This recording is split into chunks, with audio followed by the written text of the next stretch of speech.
Kalian pasti udah familiar sama keyboard produktifnya si Logitech yang namanya MX Keys ini. Tapi nggak semua orang butuh keys yang sebanyak ini. Nggak semua orang butuh numpad, nggak semua orang butuh row yang ada di sini. Kebanyakan orang itu butuhnya cuma keys yang utama aja yang ada di sini. Gimana kalau Logitech mengabulkan keinginan kalian untuk menyediakan MX Keys versi yang hanya segini doang? Yuk kita bahas. Ini adalah Logitech MX Keys Mini, sebuah keyboard produktivitas bikinan Logitech yang tersedia dalam 3 warna tentu aja. Yang gue pegang ini adalah warna yang graphite, warnanya itu abu-abu tua dengan aksen hitam dan juga ada backlight warna putih. Ada 2 warna lagi selain si graphite ini, ada yang rose alias pink kayak begitu dan juga ada yang pale gray alias putih agak abu-abu muda. Pilihan gue jatuh pada si graphite ini karena pilihan graphite ini menurut gue adalah pilihan yang paling cool banget dan paling keren lah pokoknya.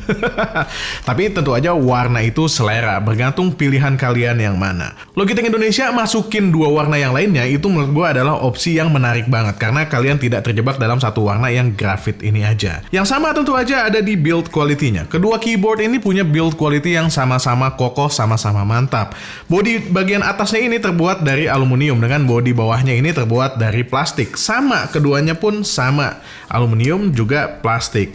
Cuma yang membedakan adalah karena panjangnya berbeda, di MX Keys yang biasa ini agak terasa sedikit flex ya. Karena sekali lagi panjangnya berbeda. Sementara untuk MX Keys yang mini, flexnya itu jauh nggak terasa. Karena sekali lagi panjangnya berbeda. Semakin panjang dia, semakin flexing tentu aja. Tapi flexingnya itu sama sekali nggak mengganggu karena ketika gua pakai di meja itu nggak berasa ada kepencet atau penyet atau apa, itu nggak berasa sama sekali. Keduanya sama-sama kokoh. Kedua keyboard ini juga nggak punya angle adjustment alias fix aja. Jadi buat kalian yang berharap bisa di-adjust ketinggiannya, ini nggak bisa. Tapi menurut gua ketinggiannya ini udah pas dan cocok banget buat dipakai sehari-hari. Karena di bagian atas ini ada yang lebih besar ketimbang bagian tipis di keysnya ya. Dan ini ngasih pengalaman penggunaan yang udah cukup oke karena sudut pengetikannya pun udah lumayan pas meskipun nggak ada angle adjustment sama sekali. Ya dibandingin keyboard-keyboard yang nggak ada sudutnya begini, tentu aja ini jauh-jauh lebih baik. Bentuk dari keycapsnya pun masih sama antara si MX Keys dengan MX Keys Mini, keduanya masih memiliki lekukan di dalam keyboardnya yang mana ini menambah kenyamanan sadar atau nggak sadar ketika kita lagi ngetik menggunakan kedua keyboard ini. Keduanya juga bisa dikoneksikan menggunakan Bluetooth dan dongle. Kalau di MX Keys versi normal, kalian dapetin dongle yang bisa langsung dicolokin ke PC kalian. Tidak begitu halnya dengan si MX Keys Mini. MX Keys Mini kita tidak dapetin sebuah dongle, karena dongle-nya itu beda sama yang biasa. Dongle untuk MX Keys Mini ini namanya Logitech Bolt yang mana belum dimasukin sama Logitech Indonesia dan hopefully akan dimasukin segera. Untuk harganya sendiri ada di kisaran $15 ya kalau di luar sana atau hampir sekitar 200.000, 190.000 rupiah. Mudah-mudahan aja nanti akan segera dimasukin. Apakah itu jadi masalah tanpa dongle? Oh tentu saja tidak, karena kedua keyboard ini menggunakan sambungan Bluetooth yang low power juga. Jadi meskipun tanpa dongle, keduanya masih enak banget digunakan karena ada koneksi Bluetooth-nya.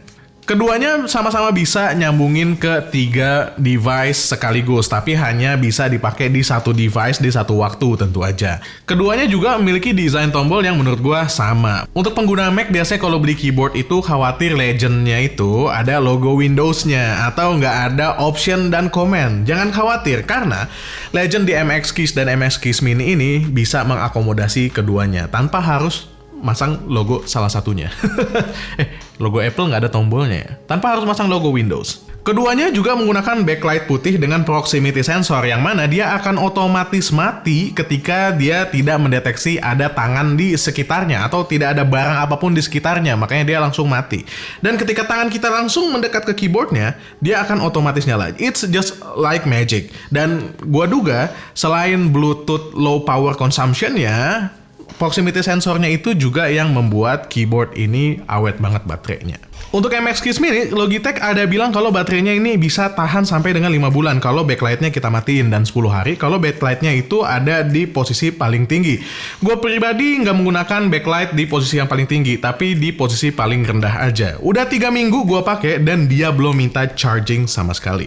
Kedua-duanya juga bisa disambungin dengan aplikasi Logi Options yang ada di Windows dan juga ada di Mac, dan kalian bisa langsung customize beberapa keys yang ada di kedua keyboard ini. Lalu apa bedanya antara Logitech MX Keys yang biasa dengan MX Keys yang mini kayak begini? Perbedaan pertama tentu aja ada sama jumlah keysnya. Yang mini itu tentu aja lebih sedikit karena namanya pun mini. Dan yang MX Keys biasa tentu aja ada lebih banyak dan lebih panjang. Perbedaan lainnya sebenarnya bukan perbedaan yang signifikan. Hanya ada pada hal-hal yang kecil, subtle, tapi bisa jadi ini matters buat kalian. Paling ada beberapa tombol baru yang ada nih di MX Keys Mini tapi tidak ada di MX Keys yang standar, yaitu adanya tombol emoji yang pertama. Kalau kita klik tombol emoji ini ketika kita lagi ngetik, tentu aja dia langsung memunculkan sebuah bar emoji yang langsung kita bisa pilih emojinya. Ini cocok banget buat kalian yang suka chatting menggunakan keyboard ya, karena biasanya kalau chatting kita mengekspresikan tulisan kita dengan emoji. Ada juga tombol dictation di sebelah tombol emoji, yang mana dengan tombol ini kita bisa mengaktifkan dictation sehingga kita nggak usah capek-capek ngetik, kita cukup ngomong aja ke mikrofon dan semuanya langsung bisa ditulis. Ini asik juga sih ya. Tombol ketiga yang tidak ada di MX Keys normal itu adalah tombol mute microphone, dimana kita bisa mute dan unmute mikrofon hanya dengan tombol ini aja. Tentunya tombol ini berguna banget buat kalian ketika harus Zoom meeting atau ada meeting-meeting online tapi nggak mau suaranya kedengeran, jadi bisa langsung pencet tombol ini aja. Nice banget, tanpa harus cari tombolnya ada di mana tuh pakai mouse gitu, ribet. Untuk kenyamanan sendiri, gue rasa keduanya sama-sama nyaman untuk dipakai. Sekarang tinggal kalian aja yang milih. Apakah kalian butuh numpad yang ada di sebelah sini atau tidak? Kalau kalian tidak butuh numpad, tentu gue lebih merekomendasikan untuk membeli MX Keys Mini ketimbang MX Keys yang versi normal. Tapi buat kalian para pekerja keras bagai kuda yang membutuhkan numpad di sini, tentu aja MX Keys versi normal ini lebih gue rekomendasikan. Kalau gue pribadi, pilih yang mana? Gue pribadi, gue lebih cenderung ke MX Keys Mini ini karena keseharian gue tidak memerlukan numpad yang ya nggak penting-penting amat gitu, malah nyesek-nyesekin desk gitu ya. Jadi lebih penuh karena ukurannya lebih besar. So, MX Keys Mini is my go-to keyboard. Tentu aja sekali lagi itu tergantung selera dan kebutuhan kalian.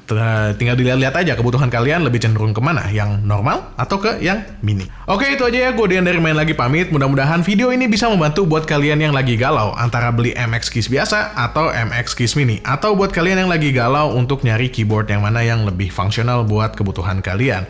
Gue Dian dari Main Lagi pamit. Subscribe buat yang belum subscribe, like buat yang belum like, dan share kalau kalian rasa video ini bermanfaat buat orang lain. Assalamualaikum warahmatullahi wabarakatuh. Bye.